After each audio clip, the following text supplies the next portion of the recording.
40 days. For 2 days. For today's video. Bali ito, makikita nyo, power supply. Ayan, power supply ng Parled na LP001. Ito siya. Yung katawan niya, baklas lang yung katawan niya kasi tinatroubleshoot natin. Ito. Okay, LP001 yan. Ayan, LP001. Ang issue nito, walang power. Pumutok yung power supply niya. Ito yung power supply niya. Ngayon, pina-repair sa atin. Kaya umutok yung supply, kaya wala siyang power dito. Palit na ako ng unang trouble, ito sira to. Sira yung nandito, yung MOSFET niya na 10 ampere na nakalagay dito eh. Tapos lumiyab yung nandito, lumiyab yung mga linya. Makikita nyo, lumiyab yung mga linya rito. Tapos open yung fuse dito na 0.22 ohms. Napalitan ko na ito eh. Napalitan ko na. Kaso wali pa rin. Ayaw pa rin. Ayaw pa rin niya mag-power. Napalitan na. Ito 0.22. Dito yung MOSFET pinalitan ko na. Tapos yung linya na lumiyab, dinugtong ko na. Kaso wala pa rin talaga siyang power. Kapag wala pa rin power yan, na napalitan nyo na. Tapos itong kapasitor na to, filter capacitor na 400 volts, 120 UF. Kapag may supply yan dyan, tulad nito may supply to dito, tapos wala pa rin sa secondary dito, ibig sabihin itong PWM IC na to, sira to. Ngayon pakita ko sa inyo, ipakita ko sa inyo. Kapag magkaroon ng supply na yan secondary, ilaw ito, dapat ilaw ito. Ngayon pakita ko sa inyo, plug in ko, ipa-plug in ko siya dito. Gamit muna ako ng bulb. Ayusin natin, set up natin. Baka mamaya malaglag, makuryente tayo. Okay, plug in ko siya dito sa may bulb natin. Ngayon, switch on ko. Marinig yun na may lagatik yan eh. Ayan, naka-on na yan. Ayusin natin yung tester natin, yung makita nyo. Rinse natin ng nasira kasi itong stand nyo. Okay, ayan kita naman eh. Rinse natin ng 1000 AC. Ngayon, DC pala. Sorry. Ayan, DC. O ayan, i-on ko na ulit Ngayon dito ay makikita nyo, ayan, gumalaw yung tester, di ba? May voltahe siya May voltahe. Meron. Sa AC, makasabihin nyo, sira lang yung AC line niya eh. Sa AC, meron yan meron, di ba? Pati sa may capacitor, meron siya pagdating dito sa may secondary, wala na. Kailangan may 24 to dito eh. Kita pa sa camera natin, baka may makita. Pagdating dito, may 24 dapat to dito. Wala wala. Tapos walang ilaw. Yung kulay green niya wala, di ba? Ngayon, wala tayong magagawa diyan. Off ko muna, baka makuryente tayo. Ngayon, wala tayong magagawa diyan kasi pinalitan na natin to. Nagpalit na tayo dito kasi fuse to papunta dito sa may MOSFET Tapos ano pa ba pinalitan natin? Yung linya na yan dinugtong na natin, wala pa rin. Ito sira talaga ito. Sira ito. Ngayon wala tayong pamalit niyan. Pinaka the best way na gagawin natin dyan ay eto, siyempre legit na kakampi ng mga technician pagdating sa power supply. Ito, conversion natin siya. I-convert natin. Kung napanood nyo yung power supply na ginawa natin sa may mixer ng Joson na Spider 8, ganito rin yung diskarte na gagamitin natin or gagawin natin. Module ng 4 wires kung tawagin namin mga technician. Okay, ito. Ayan, 4 wires ito. Kasi may 4 siya na wire. Ito sa primary, ito yung secondary. Okay, ngayon iwa-wiring natin. Pero bago natin yung wiring to, discharge muna natin yung capacitor kasi nangangagat yan. Pwede nyo ipag-short yan, pero ako, ginagamit ko ito panginang. Ayan, discharge natin ng panghinang, okay? Para hindi tayo magugulat mamaya. Ilang seconds lang re-discharge na yan. Pwede nyo namang ipag-short yan, papuputukin nyo, kaso nakakasira ng capacitor and then nakagulat din. Ganitong diskarte na lang pag discharge, pwede na. Okay, nga natin may kuryente pa. Wala na. Hawakan ko, wala na. Ngayon, tanggalin natin to. Tanggalin natin tong pinalit natin na MOSFET. Kasi sayang naman yan. Gagamit pa natin sa iba to eh. Okay, tanggalin ko lang to.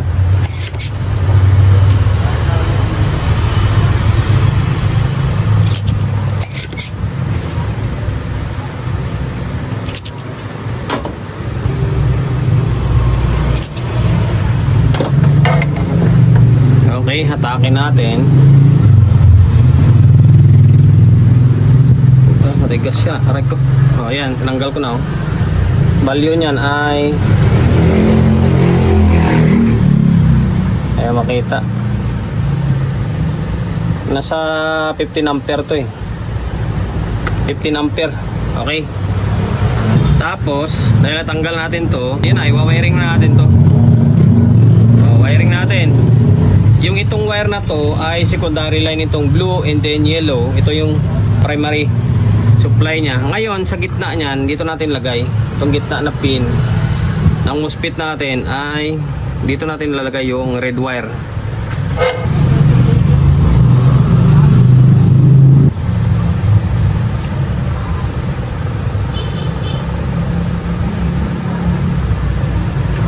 Yan, dito siya. Nasa gitna ng pin ng MOSFET natin, dyan din natin lagay yung kulay red. Tapos yung kulay itim na to, dito natin lagay sa may negative. Itong capacitor na to, or filter capacitor, itong kulay puti na to, negative to. Ngayon, dyan natin siya ilagay. O, ito siya. O, dyan natin ikabit.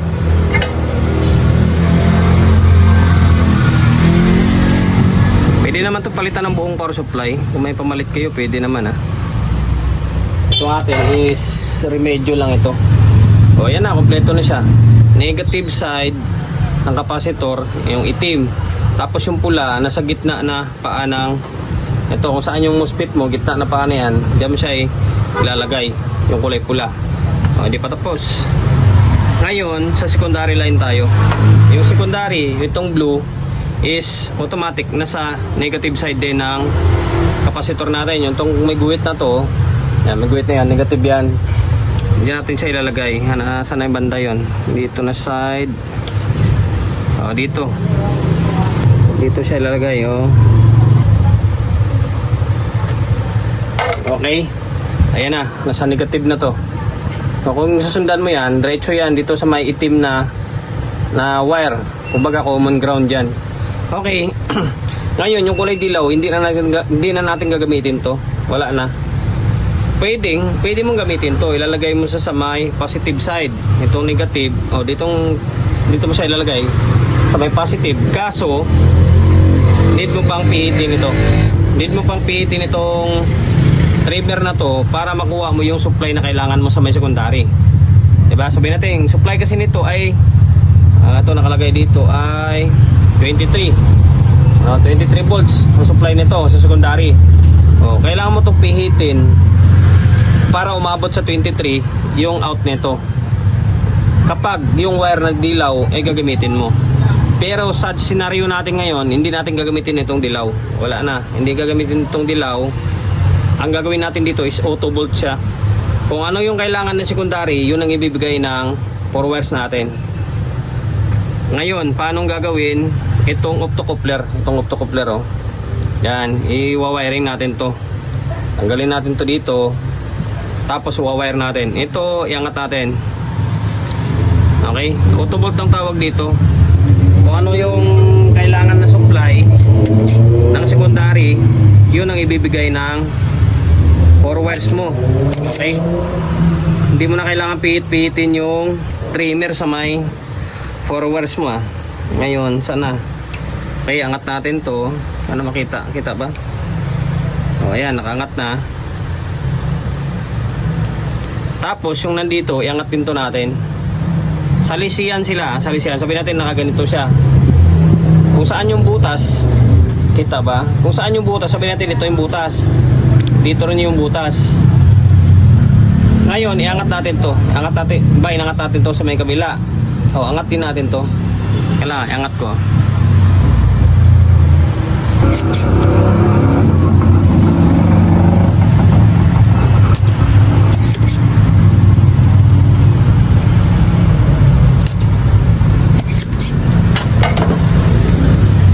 Okay, ngayon sungkitin natin to. O ayan, nasungkit na natin. Ngayon hindi na natin gagamitin to. Hindi na natin gagamitin ito, hindi na. Ngayon maglalagay na lang tayo ng wire dyan. Wire na to. And then sakto may pula puti, may pula itim siya. Diyan natin kakabit yung palatandaan natin para sa may butas niya. Ngayon, yung may butas na side ay andito rin sa may butas na to. Makikita nyo yung bilog na yan. O, diyan natin lagay yung pula ng wire. Palatandaan, nandyan yung butas. Okay, medyo mahirap. Ayusin ko lang. Hininangan ko siya ng panibago. Kasi ayun yung mag-shoot. Buwag gagising wire eh. Ito, try natin shoot to. So, shoot na lang natin sa butas para, ayan, mas malinis sa tingnan. Okay, yung pula, nasa yung parang maitim na yun, no? May butas. Yan natin nilagay. Ngayon, hinangin natin to.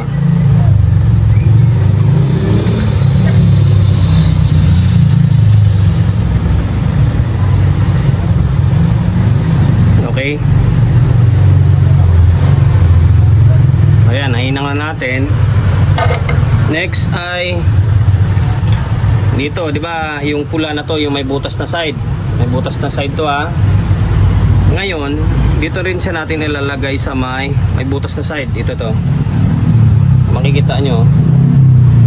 Yan, dito sa may taas. Paganyan natin siya, oh. Papaganyan. Okay? Yung pula nasa gilid, yung itim nasa loob. O, inangin ko.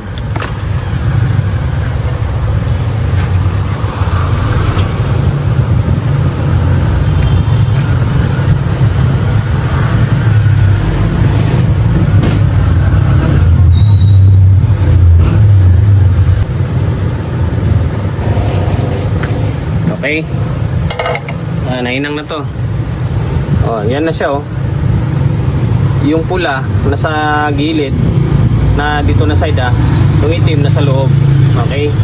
Kasi yung butas dito sa may kabila. Ngayon ganyan na siya, oh, nakaangat na. Tapos ito naman yung kalabasan sa may 4 wires natin.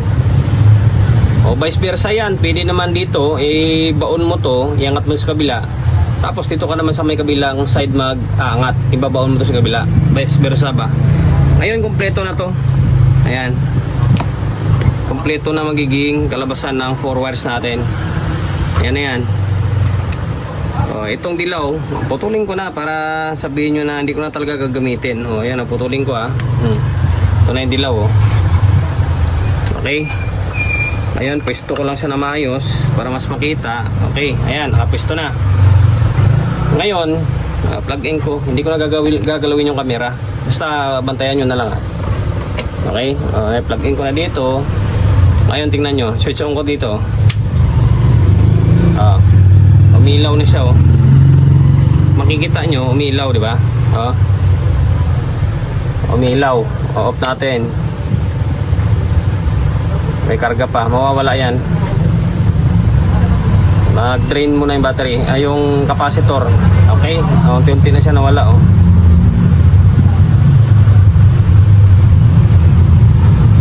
nawala na, buhayin ko ulit. Meron na naman siya. Ngayon, sukatan ko siya ng voltahe. Tingnan natin kung ilan yung voltahe niya. Kailangan may masukat tayong 23. Kailangan may 23. Ayan siya diba?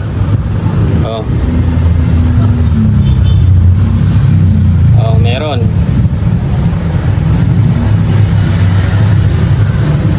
Okay na. Okay na to. working na siya. Ngayon, pwede na laban yan.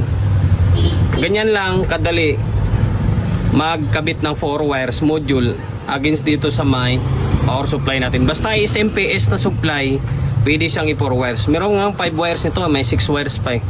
Pero mas kadalasang gamit is si 4 wires lang. Okay, ginagamit yung mga 5 wires pag may nga dalawang optocoupler, 6 wires, mga tatlong optocoupler. Ito kasi single lang eh. Single optocoupler to, kaya 4 wires lang pwede na. Okay. Pwede nang ilaban to, pwede na ibalik sa may supply to para hindi na mababa yung video natin. Hanggang dito na lang. Sana nakapagbigay idea ako sa inyo. So ngayon guys, bali ito, na-symbol ko na siya.